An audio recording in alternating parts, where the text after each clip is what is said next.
very much looking forward. Sophie, do you want to introduce yourself first? And then we're going to jump straight into the conversation around what it actually takes to get to the next level. And it's often not what we think. Exactly. Well, firstly, thank you so much for having me on. It's really, great to be here. I am a neuro coach and a rapid transformational therapist. So that is a form of hypnotherapy. I typically work with amazing women, actually. I would say really capable, high-performing women. Often they don't see it themselves, I would say, but really to help take them through what I would say is the survival worry, the things that are holding them back, that are all going on beneath the surface, into that next level, whatever that might be. The things that are holding them back, the old patterns, belief systems, behaviors, the second guessing, and all those things that are really going on, so they can get to their next goal, their next place, their next move, but with more flow, less burnout, more security in who they actually are. So it's really the identity level shifts that we're talking about that often are the things that stand in our way. Absolutely, yes. And we are going to get a lot deeper, more into those identity shifts, Sophie, through this conversation. And the title of this live was, the 3 key shifts that you must make, or high performers must make, to go to that next level. And this is where we are going to be talking and getting much, much deeper into identity. If you don't know me, I'm Lucy Owens. I'm a personal stylist and image consultant, and I work with female professionals and leaders to help them use personal style to accelerate their confidence, their visibility, and their executive presence. And today's session is really for you if you are doing great work, but you might just feel stuck in a cycle. And, Sophie, you mentioned, sometimes we're, it's these sometimes invisible blocks that we've got where we just don't, we can't quite understand why, we might be getting the same outcomes, or we just sort of feel like that we're not getting ahead. So this session, if that's you, if that's resonating, if you feel like you might be spinning your wheels a little bit, that's what we're going to be diving into, because it's not about more effort, is it, Sophie? Often we think it's about putting in more effort, but it's often that you've mentioned, it's about these internal shifts and also external shifts, that help us step into that next level. But yeah, Sophie, let me ask you, what in your work, you work with high performing women. What keeps us stuck? Let's start there. What keeps us stuck? I would say our own internal self-concept. Not always. So I don't want to not acknowledge the stuff that's going outside of us, within organizations or whatever it is, that the external world, obviously that all plays a part, but often it's really our own self-concept, our own identity, and really seeing ourselves as the version of ourselves that's making the next level move.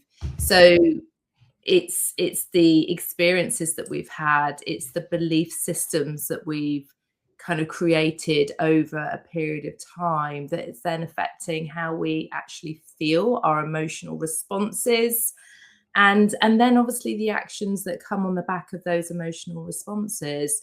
And is that cycle that keeps us stuck in perhaps, the things that we might do as a default setting, maybe the imposter thoughts that we're having, that we're not good enough, that often comes up, or the perfectionism that I need to be absolutely perfect and overdriving, and constantly being that go.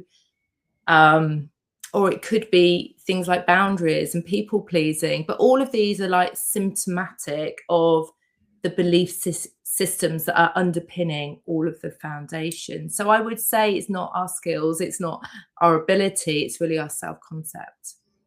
Yeah, it's so easy, isn't it, to think that it is our skills and it is our capability. And I think then it's very easy to get into that cycle of overwork, thinking that we do just have to push through. Often when, the pushing through is then often what causes even more of, I think, just a disconnect, or our bodies end up, getting absolutely exhausted. You mentioned there, Sophie, some of the thoughts that we have, the inner critic, the imposter syndrome that comes up. When often, I have found in my own experience, and also with the women who come to me, sometimes when we're standing on that precipice of wanting to go to the next level, maybe we're wanting to step into a bigger role, or we've got a big vision that we're really trying to achieve, and sometimes that inner voice starts to get very loud around those moments. From your experience and perspective, how do you see that inner voice, showing up when someone comes to see you, or when someone is wanting to get to that next level and they just can't? Well, it will normally be the brain will do everything it can to put the delay tactics on at the end of the day, because the brain's job is always foremost, and is to keep you safe. So you might just see people putting the brakes on, procrastination. I have to do X before I'm ready to do Y.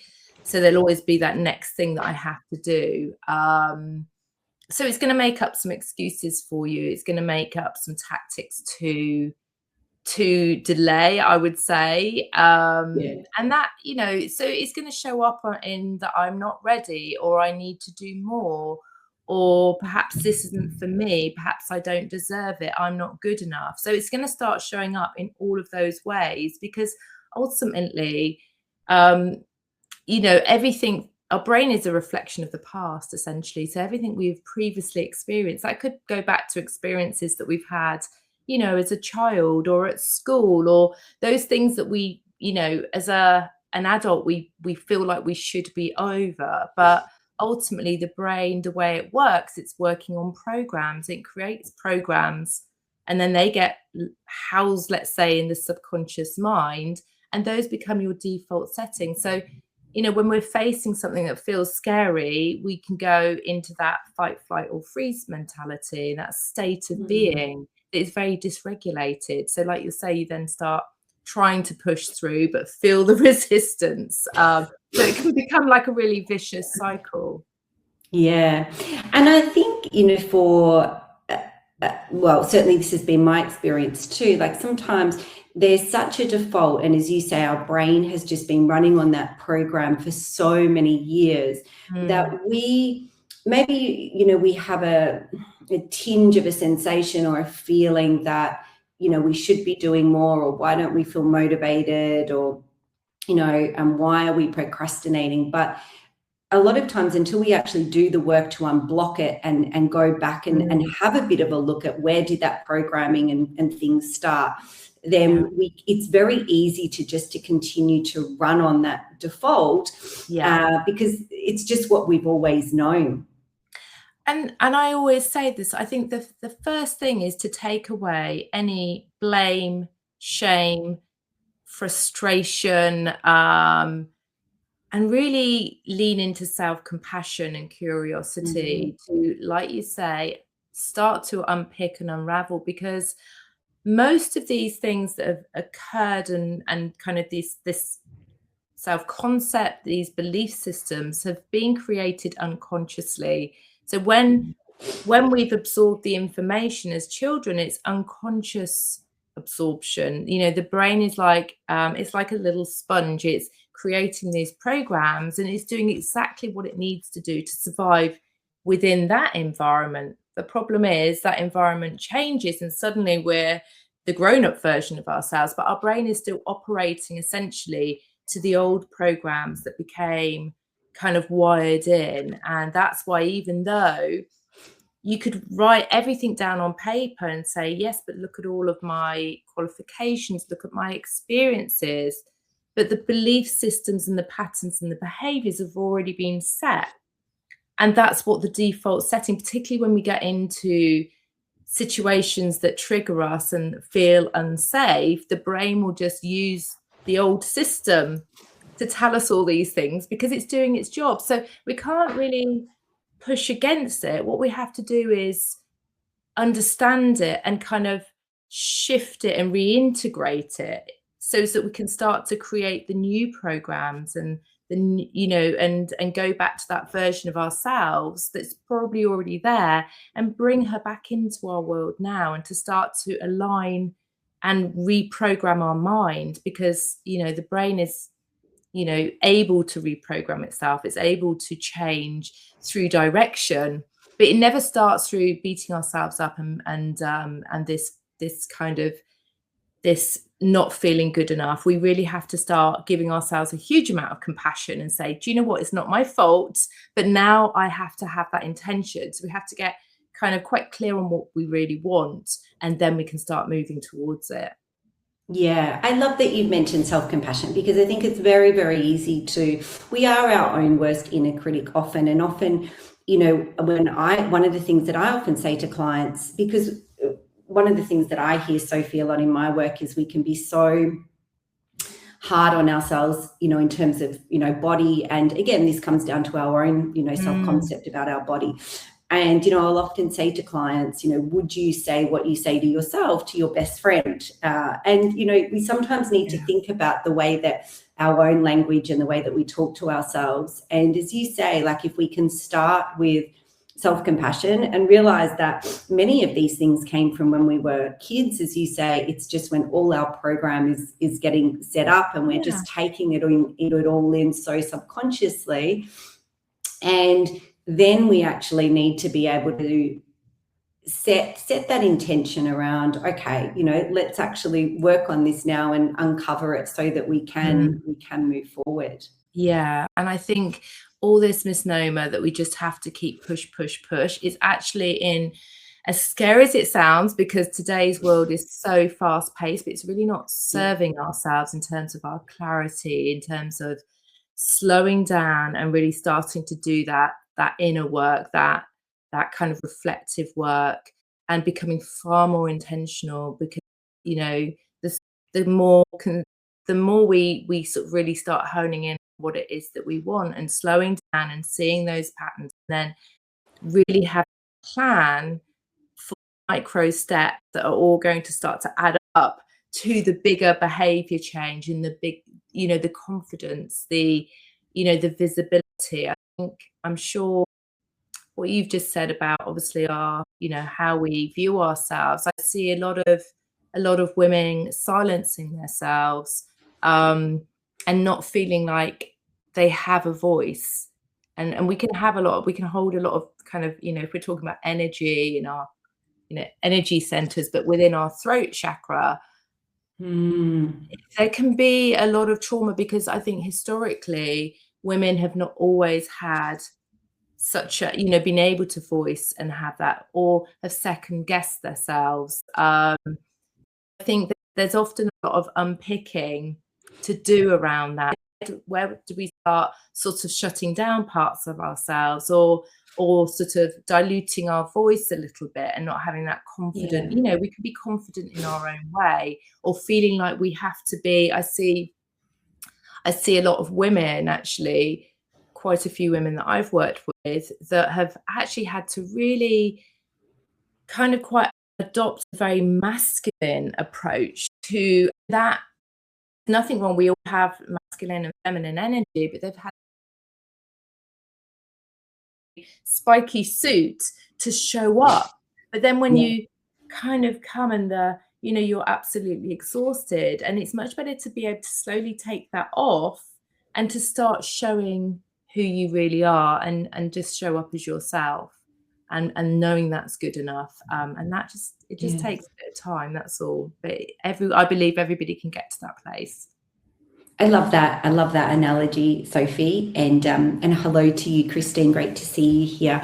I love that analogy. And there's so much, that it's so similar to, particularly as, you said in the male-dominated environments, or in some of those more traditional environments where women will feel like they've got to assume a persona and show up in a certain way. And many of them do, physically also, manifest that and put on the dark suit that is kind of like their armor, but it's not them. It's not, who they are. And there's lots of different ways that we can show up authentically in a way that respects that context and that environment, that we would feel much more like ourselves in. And that's really what we need. We need to fully thrive.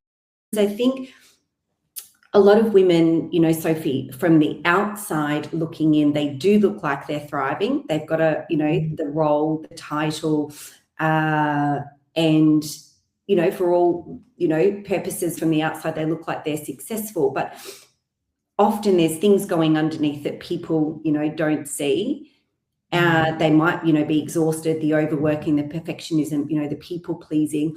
What drives that Sophie? So what do you feel, continues to drive, where they have achieved a lot, but they are just like exhausted, like at this point?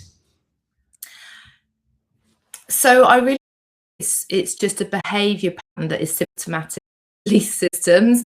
Beliefs always underpin. So it's the belief that, and like we're conditioned through the environment as well.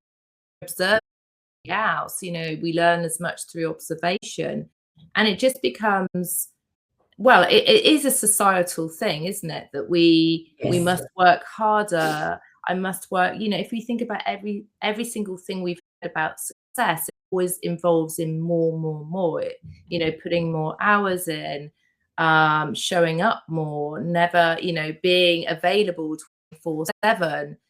That is part of the culture that we are kind of operating in. But there's a lot of evidence to say actually all of those things do not actually lead to high performance, because when we're burnt out, we're operating maybe at 60% or 50% capacity. When we're feeling dysregulated, actually what we don't have is a broad view. We have a very narrow view because our brains physically can't take in all the data. So when we are in fight, flight, or freeze, it's constantly sending the hormones of stress around the body, and like all these accumulate. But when we start to understand really what high performance is, and we can move into that version through deconditioning, through incremental alignment, through behavior change, we can start to actually see better results by slowing down, by putting in boundaries, by looking after ourselves, by having, this clear understanding of who we are, having a voice, all these things really will add up to us not burning out and to be the version of ourselves that is the high performer, that truly values herself, values rest, values self-care. And we're not talking about just going away on a 2-week holiday where you're so exhausted and so depleted that you can't really do very much, and then you come back and you're onto the same kind of treadmill. It's really about the daily actions that you're taking, the self-care, the boundaries, how we approach work, and our belief systems that underpin all of that. Yeah, you've touched on some great points in there, Sophie, that I want to go back to. The first, I think, is that obviously there is our own belief system and driving some of those decisions that we're taking around the working hard and the pushing through. And then, as you mentioned, it's also around the society and some of the expectations that we might feel. And I actually just started reading a new book called The Laziness Lie, which talks about exactly that, just how pervasive in society it is to work hard, to not just work hard in our jobs and our roles, but I think also for women to then to have extracurricular activities and be learning things outside of work, and to be able to put a great meal on the table at night, and all of these other sort of pressures. Whereas I think it's incredibly empowering when we can step back and understand that we do not perform at a high level when we're exhausted and trying to do it all. And we need to be able to have those really strong self-boundaries. And I think also to value rest, and rest and, sleep, time for personal endeavors and activities that don't relate to work. But it's joy, yes, joy. I think the thing is, we get so caught up either in regretting the past. I should have done this, I should have done that, why did I behave like that, beating ourselves up constantly, or being totally in the future and plan. We actually miss life in the present moment. And this is where understanding, so the antithesis of this burnout, always on culture that is, so pervasive, as you say, is to start understanding the science of flow.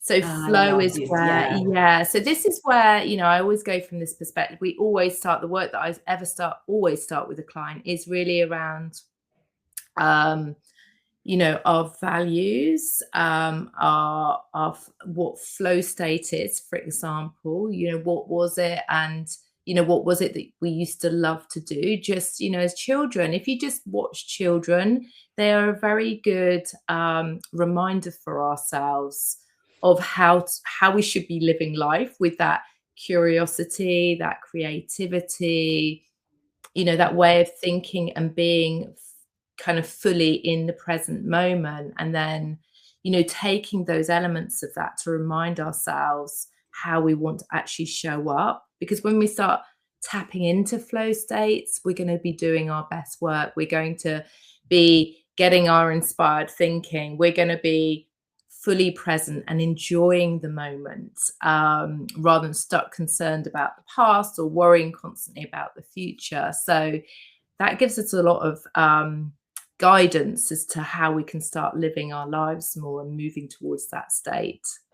Yeah, I love the flow state. And I think, as you say, kids are the best example that we have to remind us that this is how, we should be fully present in the moment and the joy of life, versus constantly, as you say, we often just go between what happened in the past, where's the future, and we forget that life is today in all the little moments that happen today, versus constantly projecting something that we may or may not achieve in the future, working towards it for sure, but enjoying the actual process of working towards it as well. Because process goals, again, we're always driven by outcome goals, and again, what does that do? That puts us into a fear state, which means we're less likely to achieve those goals. Whereas we have process goals, which are the small things we're doing daily. It really comes down to the incremental shifts, the daily habits, and the way that we're kind of building our routines around our self concept, about directing our thoughts, and all of those things that we can put into place and to regulate ourselves and to allow, life to flow through us. And when we can get to that place, we start amazingly to find things falling into place. We start to feel better about ourselves. We start to worry less. We start to sleep better. We start to put in the boundaries because we know we're really worth it. And you start to get this positive kind of, cycle of behaviors and thoughts and emotions and then beliefs. And then over time that adds up to, I don't recognize that old version of myself. And that's what happens over time when you start. It all starts with taking the steps, because we, I don't know, we could all read the books And this is what I typically find, you know, people come to me, yeah, I've read Atomic Habits, and, you know, I really understand everything from a conceptual point of view. But what people are really finding hard is to go from information into transformation, to start to put that into practice. I'm sure you see it as well, you know, little things that you can do, you know, maybe starting to wear a different silhouette, or, you know, a different color that makes you feel different. Yeah. And you know, I love, Sophie, that concept of process goals, because as you say, often when we think about something that we really want to achieve, if it feels too big, and, you know, we're told to sort of have stretch goals and, you know, push ourselves a bit, you're right, that fear can come, you know, straight away. And then all of a sudden, all of the inner critic will come up, will go, oh, we'll never achieve that. The procrastination sets in, and the, you know, the cycle starts. I love that idea of having, you know, process goals, and what are the little behaviors and things that we can do and achieve each day. I often, you know, will speak to clients and say to them, you know, what are the things that you're doing just, you know, each day that are going to help you walk out that door, you know, looking and feeling confident. And they're just, we can start with little steps, you know, on the way to kind of, you know, the bigger transformation. And then, as you say, at some point, sometimes we will look back and we'll say, wow, I've really changed and grown, and I'm not that version of myself anymore. But it's not overnight, right? We do need to go through that process. And I think we have to enjoy we have to enjoy and recognize that the process, it's part of it. We can't bypass it. We can't kind of leapfrog going through all those steps.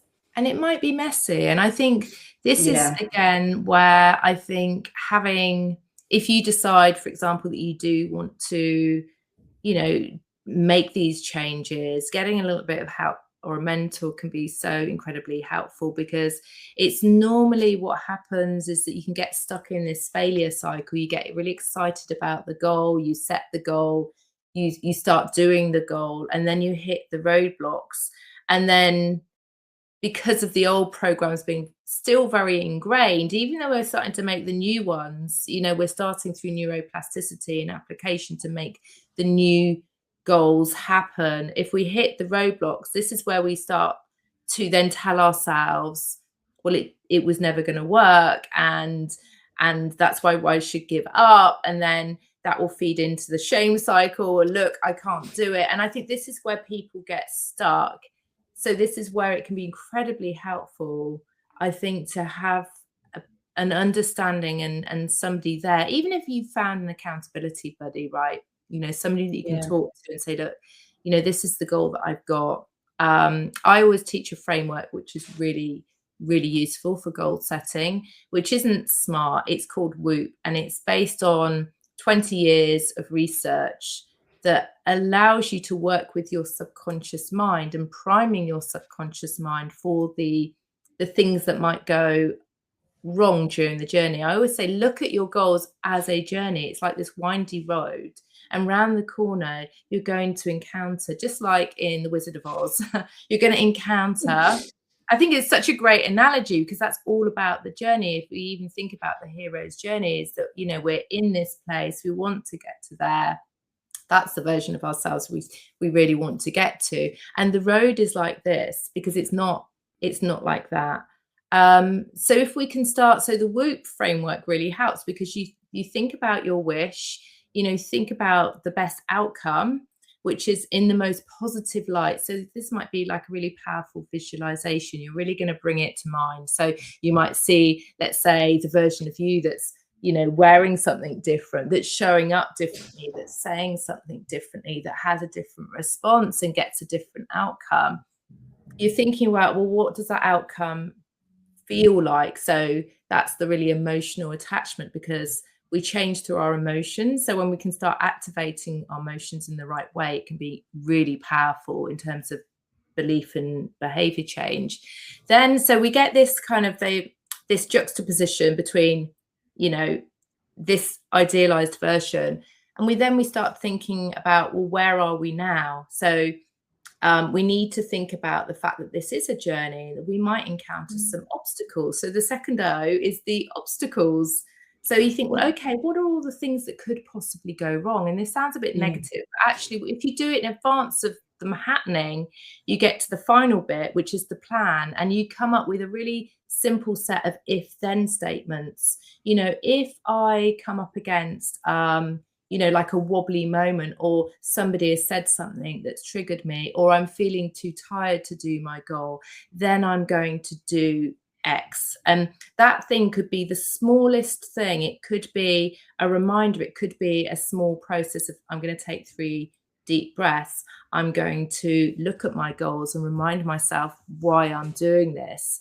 And if you do all of that work in advance, it can have a huge, tremendous impact on how you overcome those obstacles and how you avoid that failure cycle.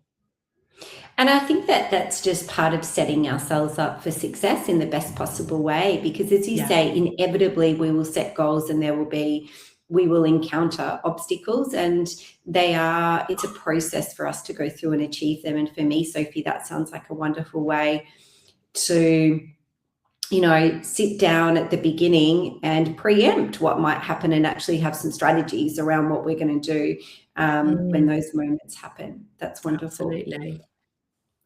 Sophie, if someone's here, you know, listening with us today, what is one really simple step that they might be able to take, you know, if they are, you know, feeling that they're just not able to get to the next level? Like what's one really simple step that they can, you know, even go off and do after today's session?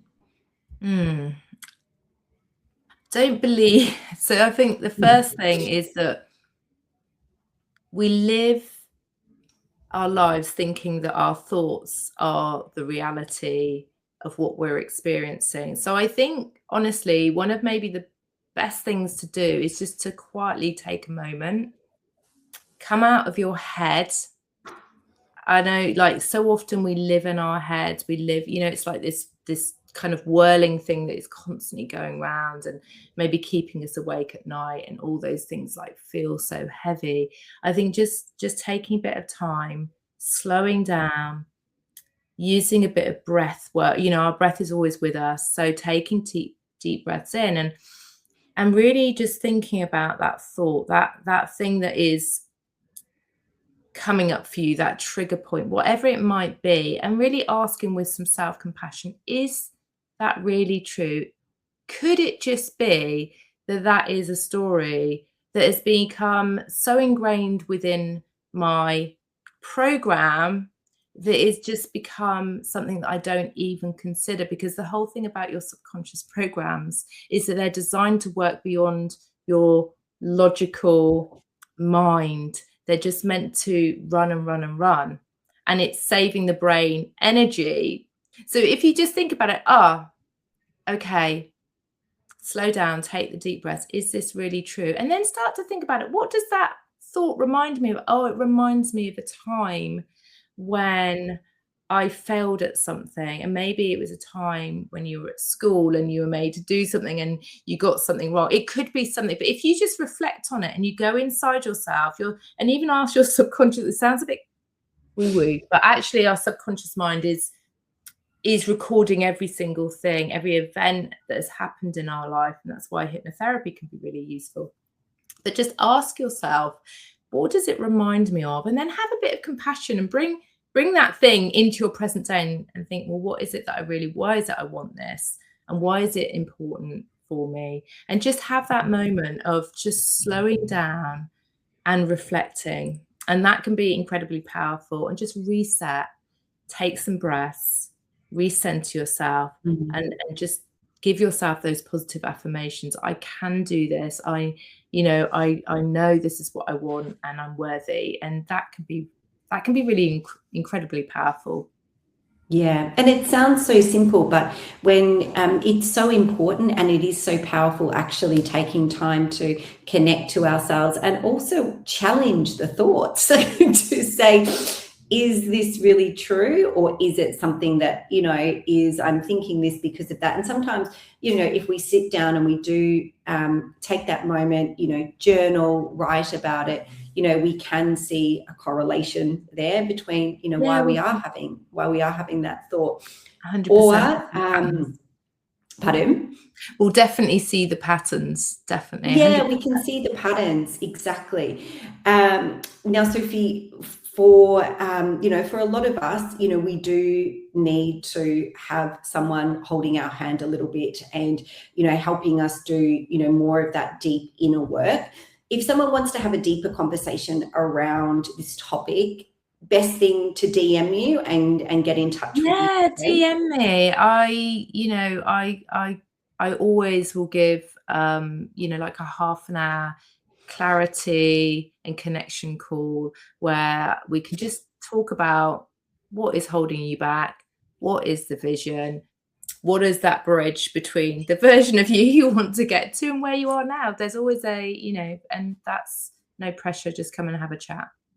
Yeah, amazing. And hello, Kate, to you. I can just see you've jumped on recently. Lovely to see you here. So yeah, if you, as I mentioned, if you're wanting to really go down further, have a conversation with Sophie about, you know, really unblocking some of those, you know, identity blocks that you might have, send her a DM, you know, connect with her if you're not connected with her on LinkedIn here.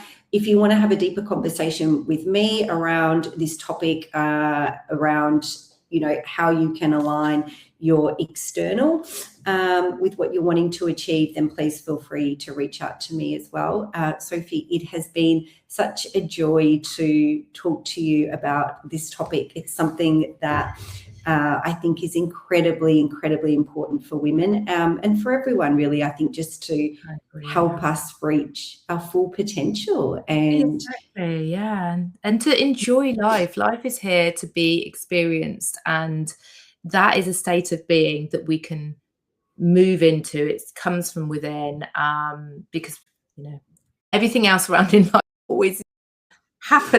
Life is lifing, isn't it? But we can shift our internal state. But yeah, I really appreciate you inviting me on and having this conversation. I think it's really important for us all to live life on our terms ultimately and just enjoy it. Yeah, and you've shared some wonderful nuggets of wisdom with us today, Sophie. So thank you so much for that. Thank you, ladies who were on joining the session with us live. And if you're watching this replay, thank you. And I will see you all again here next week for a session. Thank you.